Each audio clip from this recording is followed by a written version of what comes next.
We'll make a start now. Hello everyone, welcome to the Discover GP session on creating your portfolio puzzle. My name is Bex Clegg and I'm going to be chairing this session. So I'm an F2 doctor working in the Nottingham area and I'm also the GP stock mentor for the Central region. Before we start, some quick housekeeping points. Please feel free to keep your cameras on if you're able to. It's always nice for our presenters to see some faces. If you can all keep yourselves on mute throughout, that would be great. We'll have a lot of time for questions at the end, and if you do have a question for our panelists, if you could put it into the chat function, and we'll monitor that as we go along. If there's someone in particular you want to ask a question to, please make it obvious when you put your question in the chat box. Just so you're aware, this session is going to be recorded as well. So I'm very briefly going to introduce our speakers, and then we'll go on to their slideshows where they'll tell you a bit more about their portfolio careers. So we've got Jodie, who's a GP in the RAF and team doctor for Birmingham City Women. James, a GP who works also in events medicine. Naomi, who is a lecturer at Cardiff Uni and a GP partner. And Anthony, who is GP and Director of Corporate Strategy at Think News. So we're going to start off today with Jodie. So Jodie, as soon as you're ready, feel free to start.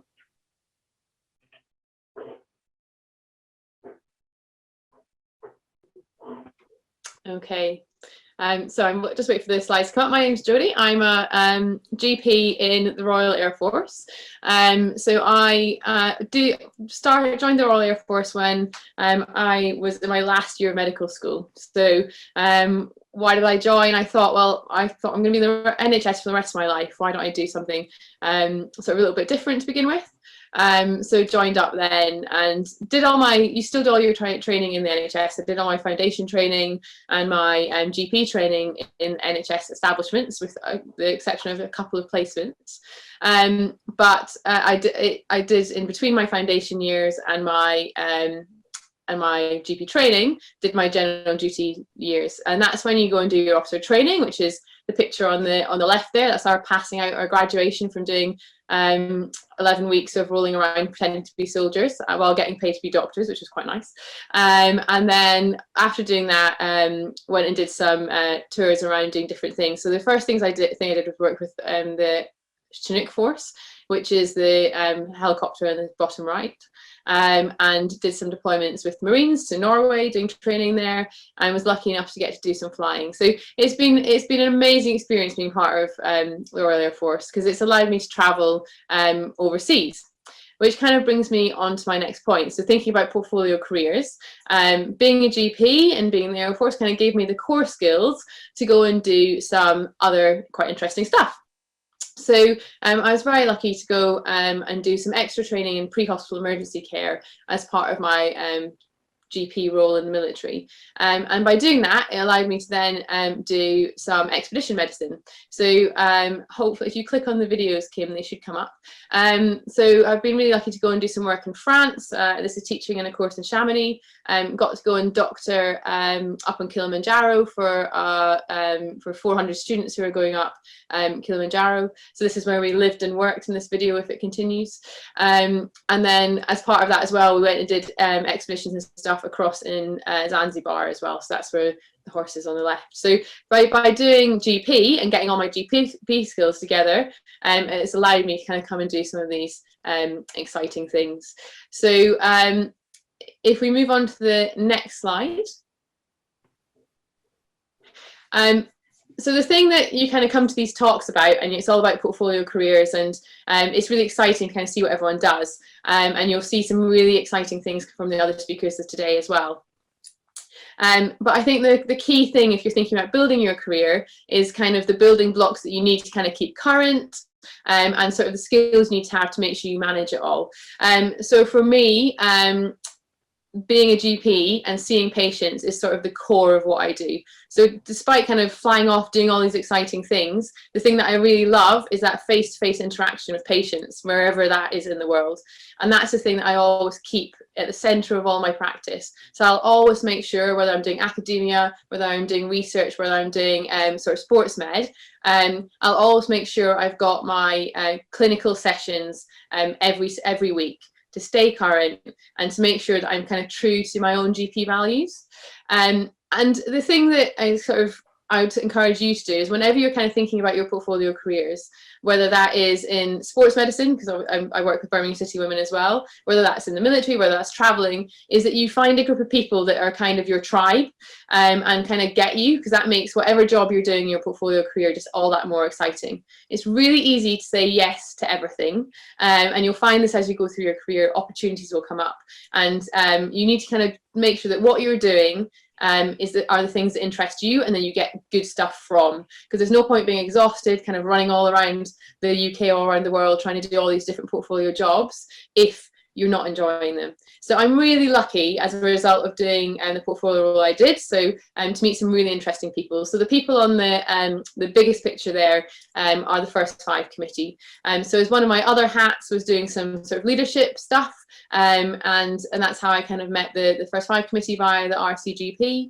And then via doing international stuff, if you see the yoga time picture, that is GPs from across Europe doing a well-being session as a result of the Vasco da Gama movement. So you need to make sure that no matter what you do in your portfolio career, when you're building it, that A, you enjoy it, and that B, it's stuff that kind of gives to you, and that C, it's not taking more out of you and your time with you and your family. I've got a little one there. You need to make sure you prioritize you and your family, or whoever it is that's important to you, and when you're building these building blocks, kind of go forward. So that's a little introduction about some of the roles I've done. I've not gone into loads of details about them because I'll leave that for questions. But I just wanted to give you a little taste of some of the stuff that GPs facilitated me to do, some of the bonuses of it, but then also some of the things that you really need to make sure that you hold on to when you're kind of plotting what sort of GP you're going to be. Brilliant, thank you very much, Jodie. We're going to move on next to James. Thank you, Bex, and thanks for the introduction. So hi guys, I'm James. I'm a full-time salary GP based in South West London. I'm also Vice Chair for the South West Thames faculty, and I suppose I'm a kind of portfolio GP, but I kind of see it as things that I'm doing that I really enjoy. So I've been doing kind of event medicine or crowd doctor for over 10 years, primarily working at kind of Lord's Cricket Ground and working at the Wimbledon Tennis Championships. I also worked at various other events, London Marathon being one of them as well. So it's been a lot of fun doing those things, which I really enjoy. And yeah, so if we go to the next slide. So I suppose, why do I do it? Because I do it because I enjoy it. I've always loved sports, and that's how I got into these things. I love cricket, I love tennis, but I love the challenge of being a crowd doctor. What I love about it is there's a variety of medical presentations and pathologies. Urgent care, so it's kind of a slightly different to my regular day job as a salary GP, which I do 8 sessions a week. I also do out of hours as well, so that's kind of important to keep my urgent care skills up. But what I really love about doing kind of crowd medicine or event medicine is kind of also the teaching opportunities, which I never really anticipated. There's lots of cadets, for example. I volunteer as a St. John's Ambulance GP, so I got involved with them and registered with my local kind of area with regards to St. John's Ambulance, and became a GP a volunteer for them. And as you can see, as Jodie and I worked together, so she just spoke. And through these opportunities, I've met so many wonderful people. And like Jodie was saying, finding your tribe. When it comes to event medicine, sports medicine, you find people who are very much alike and people who support you. A couple of doctors there have been my mentors for over 10 years and given me advice and some kindness and wisdom. So I've learned so much from doing all these kind of events. And so that's what I love, really. I love doing these kind of events because I've got a passion for sport, passion for meeting new people, and kind of, the friends who I've met for life now, just because we've been, doing these events for over 10 years. And also one of my other hats is kind of doing kind of RCGP work, because I'm the Vice Chair for the South West Thames faculty. So I've been doing that now for a few months now. So kind of that's something I'm also very passionate about, trying to help GPs and GP trainers in our area. I've got a real buzz of kind of organising events regarding well-being, dermatology, elderly medicine. For example, one of our well-being events, we had a yoga lesson, which was amazing. So yeah, doing those things as well, kind of helping our local GPs. As you know, well-being incredibly important, even pre-pandemic, but especially now as we're 1 year into a pandemic. I think that's been incredibly important for our trainees and for the GPs. So I think for me, doing that RCGP work has been incredibly helpful. Also connecting with other GPs across the country who are passionate about helping students and trainees. So yeah, so that's what I do. Also, I've also started an interest in dermoscopy. So I've been using a dermoscope to look at skin lesions, and that's something I've just started in the last year or so. I've really taken that on now. I've got my own dermatoscope, so I have an interest in dermatology. So I've been doing many dermatology courses. Some of them have been webinars now of late with the primary care dermatology society. So that's another kind of hat.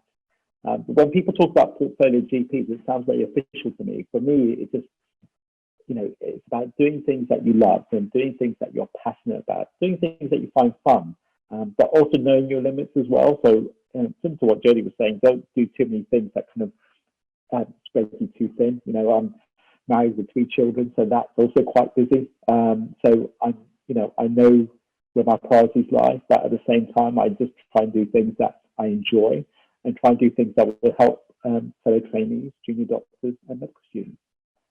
But yeah, I don't regret any of it. I love what I do. And yeah, that's it.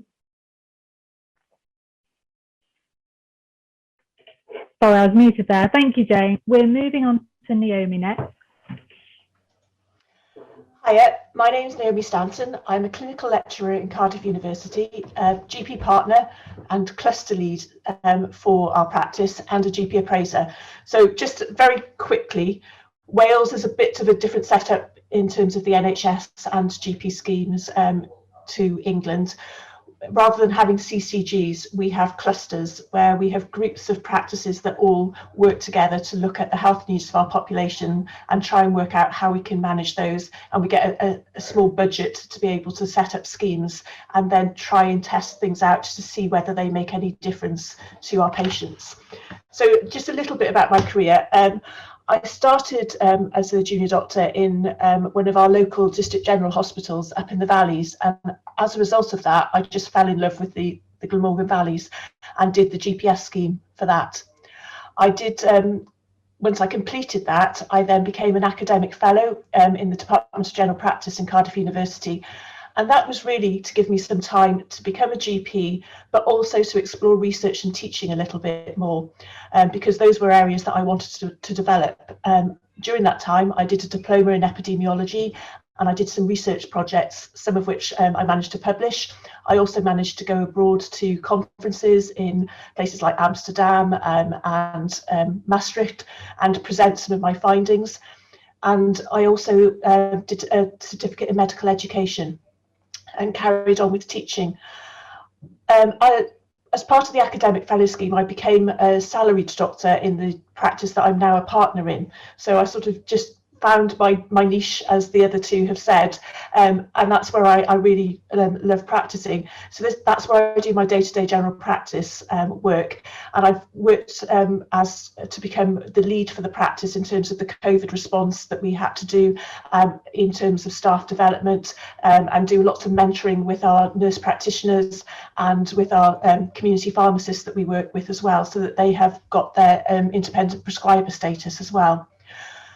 One of the questions in the chat was talking about having children when you're doing your GP training, and I've got 3 children, 2 of whom I had when I was doing my training, and it is tough, but actually the work-life balance was brilliant, because as both James and Jodie have said, it's really important to get that work-life balance right and work out what's important to you.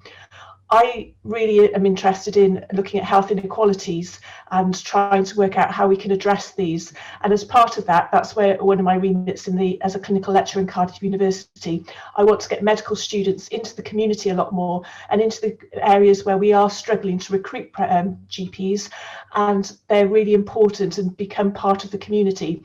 So I've done lots of work with our local community in terms of social prescribing, and thinking about how we can link into the non-medical ways of health and well-being to try and promote health within the area. And one of our target areas in the Rhondda, where I'm part of the cluster, is looking at obesity. So we're looking at trying to perhaps get medical students in to help address obesity in that area, and what we can do in terms of trying to help patients and also possibly school children as well. I'm really passionate about increasing widening participation, and I'm part of the admissions group for Cardiff University. So we look at the policy for entrance. We also design the multiple mini interviews, and we select students to come into Cardiff University. But as part of that, we also want to do widening access schemes as well. So we go into local schools, and I helped establish the WAMS group, which is the medical student mentoring scheme, where we go into different schools around Wales and try and help students or pupils think about how they can apply to medicine, what work experience they can do, help with their personal statement, and help with interview. I'm a GP appraiser, so as part of that, I appraise GPs right the way throughout their career, from newly qualified GPs right the way through to very experienced GPs. And I love this as part of my job, because you get an idea about what the challenges are throughout the area that you work in, that we're all facing. So COVID has been a real, as everybody says, has been a real change to everybody. But also we talk about CPD and supportive ways in which we can try and look at how GPs can individually develop in terms of their skills and their interests as well. And it's really interesting finding out what different practices are doing as well, so you can have a look and see what ideas might work for yours. I used to be the clinical director for the Rhondda a few years ago, and that was really interesting in terms of leadership roles and strategic direction of health services within the area, particularly trying to integrate primary and secondary care a little bit more, and also thinking about lifestyle and other issues with the population health within that area, and how we could help our population. I was also an LMC member for the Rhondda, and that again was looking at the more political side of things and the strategic direction in terms of trying to support practices and GPs, and challenge the local health boards in terms of what we needed in terms of support for practices and GPs in order to try and get some of these things up and running. So on the next slide are just a few of the photos. The top left is the area that I work in. The building on the right is our new GP practice that was established about 10 years ago. But that's the area that I work in. So lots of high rates of deprivation, a really good community feel though, that want to try and become involved in their health and going forward in health and well-being. The team on the right-hand side, that's our GP practice team. So we all try and work together, and as Jodie said, it's really important to find that team that you gel with and you work with, who've got the same values as you, because they will be your support. And certainly during COVID, we've noticed that the team have really stepped up, and we've really supported each other with the struggles that we've had in general practice. The values isn't all doom and gloom. So down the left-hand side are the lovely photos of the values that you can see as you're going around and doing your home visits. And the bottom right is my youngest son, but it's just an illustration of one of the passions that I have about going into schools that perhaps traditionally haven't had lots of pupils thinking about medicine as a career, and trying to think about raising aspirations and thinking about how they can engage and perhaps become doctors in the future. So that's a little bit about me. Thank you. We're going to move on to Anthony now. Great, thanks, Bex. Hi, everybody. I'm Anthony. I am a fairly recently qualified GP. I finished my training in in November, and now at the minute I work as a salaried GP for 5 sessions a week in North London, and then for the other half of the week I am the Director of Corporate Strategy at Pink News, which is a global LGBT media company. If we go to the next slide, what I wanted to kind of touch on what I wanted to touch on before kind of talking about what I do now is that there's no right or wrong time to start thinking about having a kind of portfolio approach to your career. And as you'll have heard from the other speakers, everybody's followed a very different journey and explored like different interests and different passions throughout their career as well. So I think it's also like totally now kind of acceptable to have like multiple careers which will run kind of alongside your core clinical work throughout the course of like a long and happy career in general practice. But definitely you don't have to wait until you've qualified to start thinking about having a portfolio. So before, these are all photos from before I finished my training, and I got to do a few different things. So one of the big things that kind of really made me start thinking about my future career was taking a year out of my training to do a fellowship. So I worked at NHS Digital as part of a fellowship scheme called the National Medical Directors Clinical Fellowship, which took trainees from all different specialty schemes and places them in different arm's length bodies. So like NHS England, I was at NHS Digital, at the time there was NHS Improvement, the CQC, lots of different options. And this was a leadership focused fellowship where you got to run different projects, you got to have a real high level overview of kind of strategy. I was working there when the long-term plan, so which has been now released a couple of years ago. So this is the 10-year strategy for the NHS was being developed, and got to input into that, which was really exciting and a great opportunity.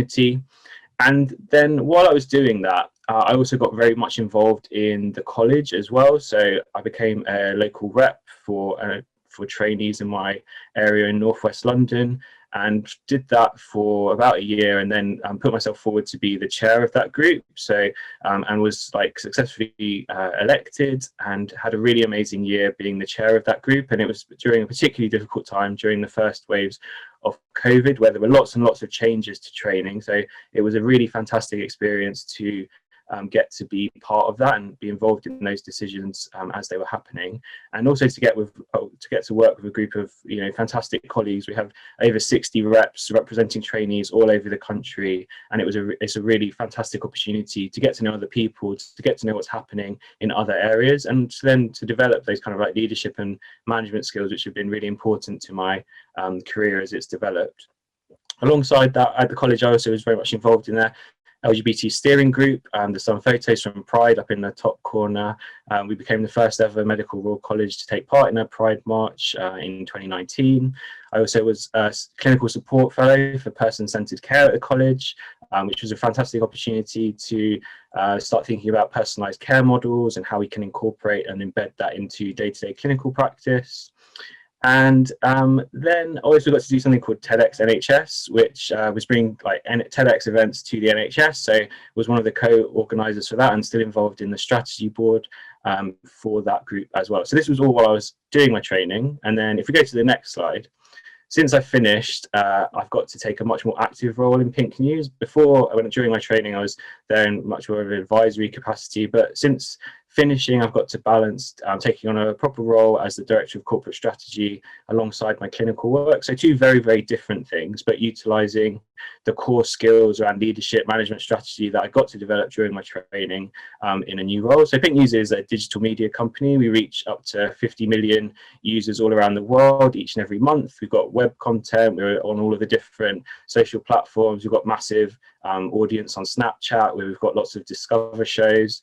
And again, this is something that's really important to me, that's run through all of everything I've done, from being involved in the LGBT work, from being involved in the AIT network, has been around kind of campaigning, trying to influence positive change. And that's definitely what we do very much at Pink News. We've been involved in fighting for LGBT rights for a long, long time. The business was founded 15 years ago. I've been involved for about 7 years. And so it's fantastic now to be able to do things which really to like speak to different elements of my interests, of my passions, but I still get to have a really fulfilling, balanced career doing both of those. I think doing things which are very, very different can be, very, very difficult and tiring. And I think it's important to have boundaries if you are interested in having a portfolio career, to make sure that you do have enough time for yourself, for your family, for your loved ones, and looking after yourself. And so having input boundaries, being organised, and being able to stick to those boundaries as well is super important. But if you're able to do that, there are so many different opportunities throughout general practice, and so many different interests and passions that you can explore. And I can't really think of another career in medicine which really allows you to do that. Okay, lovely. So we've got about 15 minutes now. We've got quite a lot of questions to get through. So if we can try and keep answers fairly short. There may be that we have more questions than we can get through today. So if that's the case, then we'll make an FAQ sheet and we'll just answer your questions and send it out. So don't worry if we can't get through your question today. So we had a question on getting into sports event medicine and how you do it. And it looks like James has already answered. Do you want to just give a very quick overview of what you said, James, for how to get into sports or events medicine? Yeah, so I think for me, I just want, it was by chance really. It was during a night shift, about 2 o'clock in the morning, and it was a quiet moment in Lewisham Hospital. And we were just talking about cricket. And then one of the consultants said, James, you seem to know your cricket. Do you want to kind of work at Lord's Cricket Ground? I was like, yeah, of course I do. And that's how I got involved with St. John's Ambulance. So I kind of registered with St. John's Ambulance as a volunteer. This is when I was F2. So, but now rules have changed. You've got to be a bit older now. You've got to be kind of a specialist trainee, I believe, or ST2 and above. But so what I would recommend is if you're interested in event medicine, there's different avenues you can go down. But what I would say is that you can start now as a student or as a cadet or as a medical student. You can go to St. John's website. There's a volunteer section, and you register with your local kind of St. John's area. There's kind of different kind of branches, and just kind of just see what's out there, what kind of events are there for you. So that's how I got into it. And then as you kind of get more into it, if you get more interested, then you can start doing all the courses and ALS, and there's different kind of diplomas. But for me, I've just been doing St. John's now for over 10 years. So I would go by that. So I would just try and get that way, or even go directly to different kind of stadiums and see what they have, what their setup are. Now, bear in mind that there's NHS and there's private kind of contractors as well. So whereas St. John's is very much a volunteer organisation, so you don't get paid for it. So for me, that's fine because I'm a full-time GP anyway. So I would, if you're really interested in it, St. John's is a bit biased, but St. John's is a great way of getting into it. Lovely, thank you. So Jodie, just very quickly summarising, how did you join the RAF? Do you see just military personnel, and how often do you get to go on tours and things like that?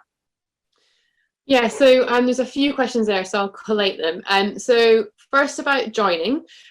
So the best thing to do is, I'm not here to recruit, by the way. I'm here for just to talk about it. But if you are interested, you go to the Armed Forces Careers Office as your first stop, and they will kind of talk through joining. There's a selection process and all of that, and you can join at any point in your career. If you join after GP training, you get like a financial golden handshake sort of thing.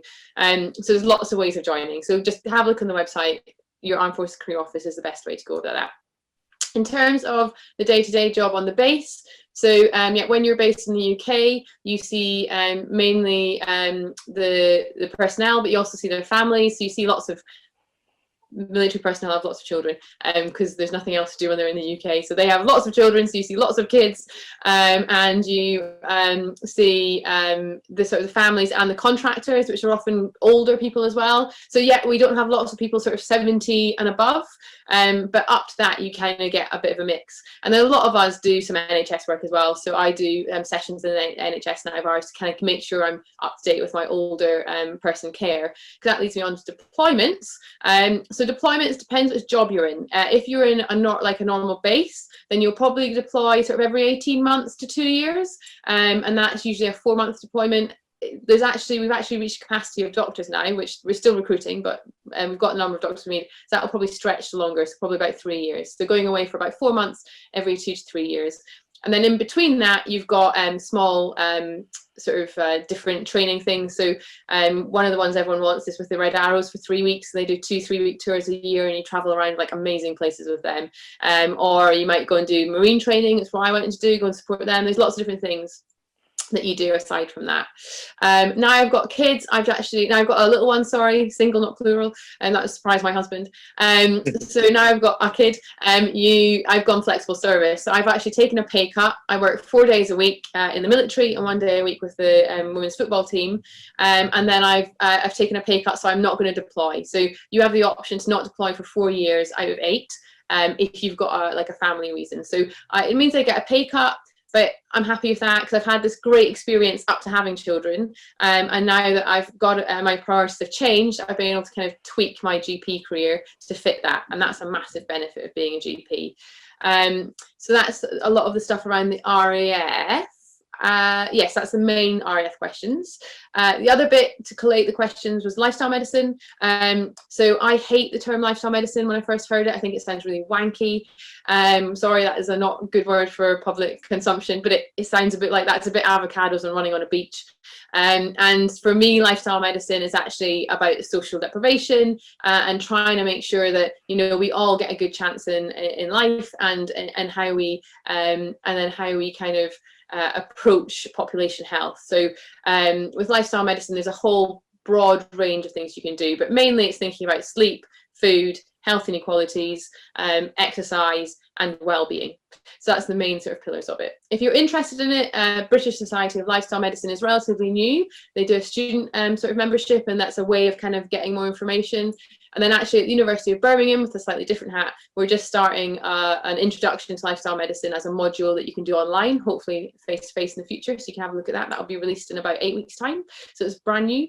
And there's lots of other opportunities out there as well, but I'll put my email in the comments. So if you're interested in it, just send me an email and we can kind of have a Zoom offline, or like away from this, or we can kind of contact each other via email, whatever works. So I've sped through some information there, but hopefully that picks up some of the questions for you, Bex, to just mop them up a little bit. Lovely, thank you. A question more for Anthony and for Naomi. How do you guys find balancing having two very different jobs? So having Pink News and GP and the lecturer and GP, how do you find balancing that?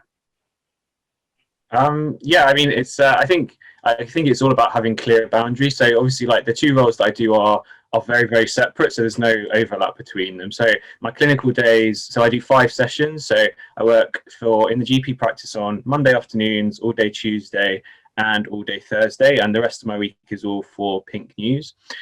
So I think just that makes it easier to kind of differentiate. The team at Pink News know when I'm there, when I'm not there, when I'll be able to respond to emails and things, and so I think it is definitely doable. I'd also say that for the stuff that I've done before, I took my year out after my ST2 year, and then came back for my final year of training as less than full time to allow me to do other stuff alongside my clinical practice. So you can do that during training. It's increasingly easy to become less than full time for any reason. And for me particularly, my training scheme were always super supportive of anybody that was interested in exploring other things and doing stuff that stood alongside their training. So I think it's all about being realistic with your time, knowing what you're able to do, and then having clear boundaries around that and setting those with the people that you're working with so they understand them as well. Yeah, I'd say as a GP appraiser, I'm certainly seeing most GPs that I appraise now don't just do general practice actually, and very, very few of them actually do full-time general practice as well. So doing part-time and flexible working is very, as I say, is very common nowadays. What I'd say is it certainly gives you a richer sense of balance within your life, having something outside general practice, because the roles feed into each other and the experience helps one with the other. So I take a lot of what I do in the university into practice, and I've got much wider, I suppose, appreciation of the problems. But I also then use what I've learned in the practice about coming back into the teaching with the medical students and explaining about the context and being able to talk about case studies that way as well. So I think it's really important for this work-life balance to have that change and that difference that you've got. Thanks, guys. Next question is on special interest and how exactly you develop your special interest. Is there a specific time to do it, or is it just really as and when you find the opportunities?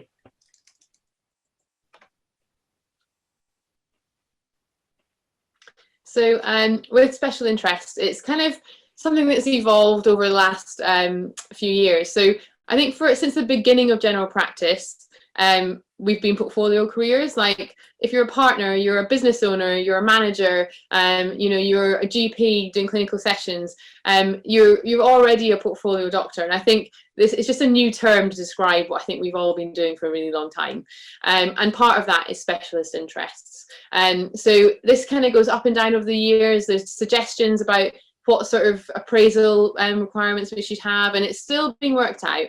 But basically, if you've got an interest in something that can benefit your patients and you can gain some skills in some way, whether that's via a formal pathway, doing a fellowship, for example. So there's lots of post-CCT fellowships, lots of fellowships you can do after you've gained your GP certificate, where you go and do work in hospitals, you learn from some of the consultants, that sort of thing. There's some formal routes, for example, in dermatology, in pre-hospital care. There's some formal training pathways you can do to be a specialist. And there's other things that there isn't. So if you're really interested in health inequalities, then it might be you go and do some work with a GP practice that specialises in homeless care or refugee care, and just through your experiences and maybe doing a bit of CPD, a bit of learning online and speaking to colleagues, you become a specialist in that. So specialist interest doesn't mean you have to do a full training pathway outside of general practice. It can just be that you're really interested in it, it's a real passion, and you've invested your time to become really good at this thing.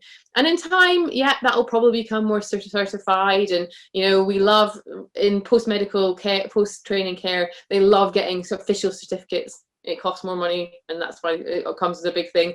But you know, that we are moving that way, and that's fine. We need to be regulated. But if you're interested in something and you want to have specialist interest in it, you will be able to find a way of making it your interest. So if someone says no, this isn't a thing, just make it a thing. Lovely, thanks, Jodie. How do you guys find employers are with special interests? So do employers give you the time to go and pursue things that you're interested in? So things like, especially Anthony and Naomi, who do other jobs alongside it, and Jodie's other jobs alongside. Do you find that your employers are quite happy to let you go and do these things, or have you found it a bit of a battle to get the time to go and do other things you're interested in? I haven't.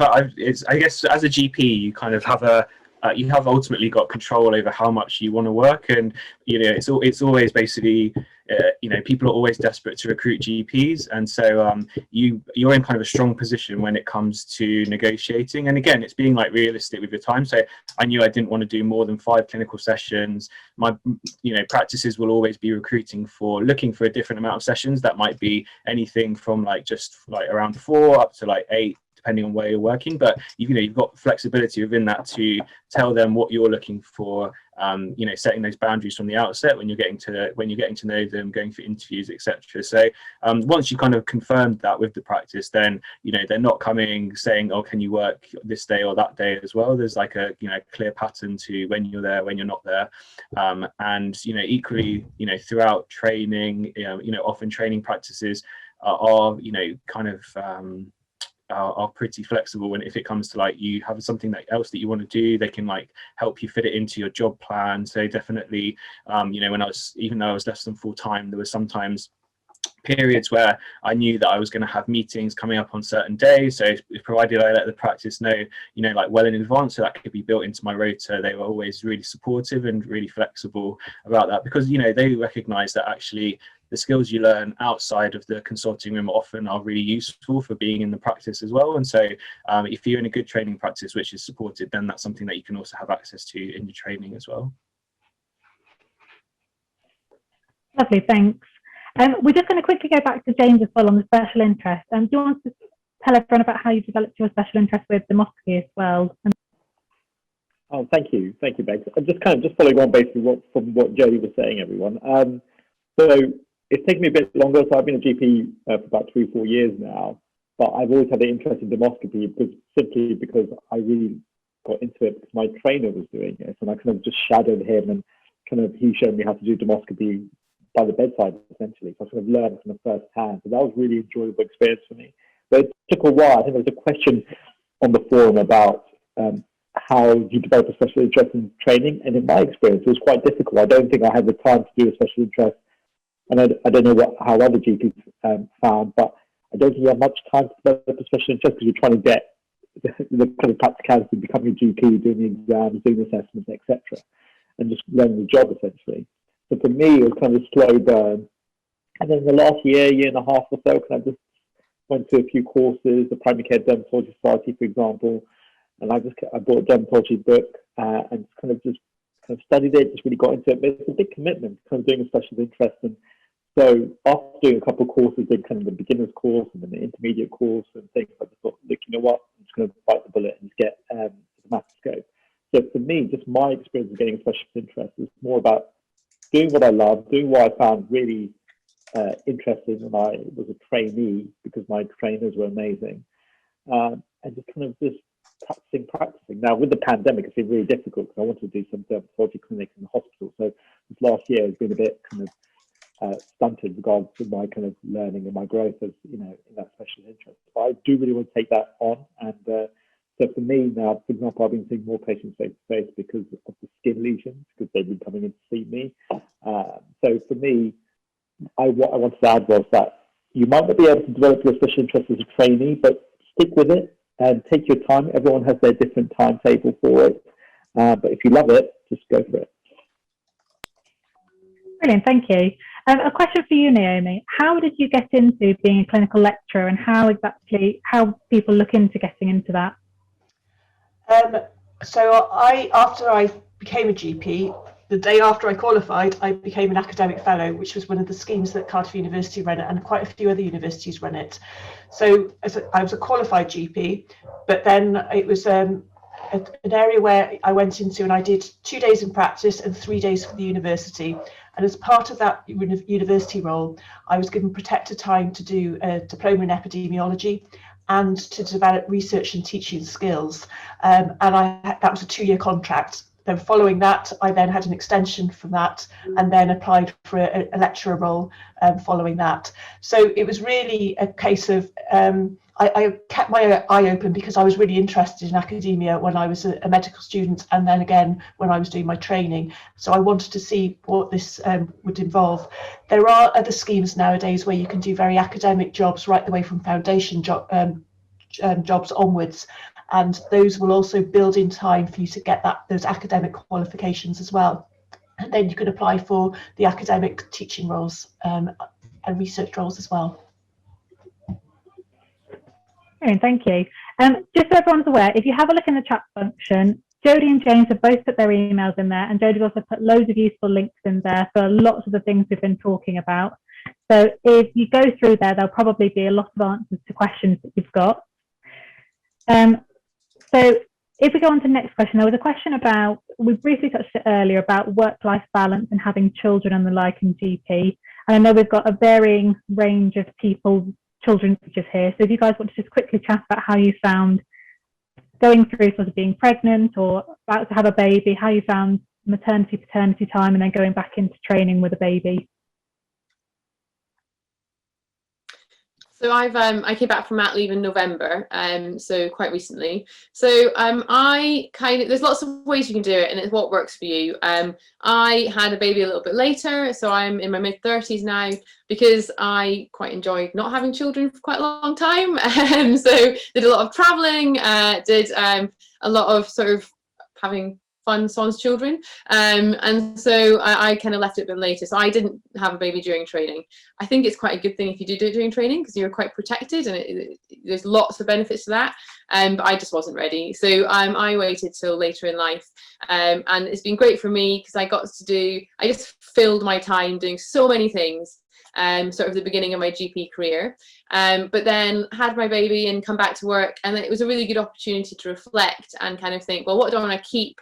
What do I want to do less of? What do I want to do more of? Because your time when you've had a little one really changes. I don't know if Naomi will kind of agree with me. Before, you had so much time. I maybe didn't use it as effectively as I could have in reflection. I watched a lot of Netflix.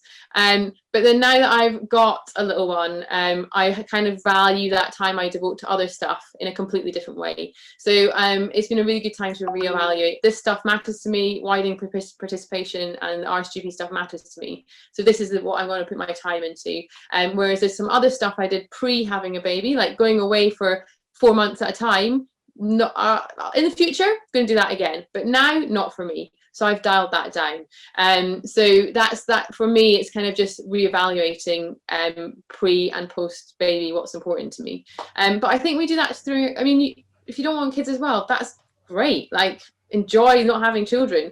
And then it means that you can just look at your career every 2 years, which is what I do every 2 years, or at my appraisal, I kind of look at everything and go, am I happy? What do I want to change? What do I enjoy? What do I not? And make the changes to make sure I'm doing more of what I want and less of what I don't. So whether you have kids or not, it's important to set these periods through your career and kind of reflect and make sure you're happy. And if you're not, change it. And in GP, you can do that. You're not in an eternal training program that you're chasing hoops all the time. You can change things. So I think kids, yeah, it's great. Whatever bit of training you want to do it in GP, you can. And if you don't want to have kids, great doing GP, because again, you can do whatever you want. Yeah, I would echo that. I think it's about being happy and being content in yourself and with what you've got, and that work, again, go back to that work-life balance. And everybody's different. So I was the opposite of Jodie. I had children when I was younger during my training, and that means that they're now quite reasonably old, so they're now teenagers. So I'm now out the other end, and I'm the one that now wants to go travelling and doing all these other things as well.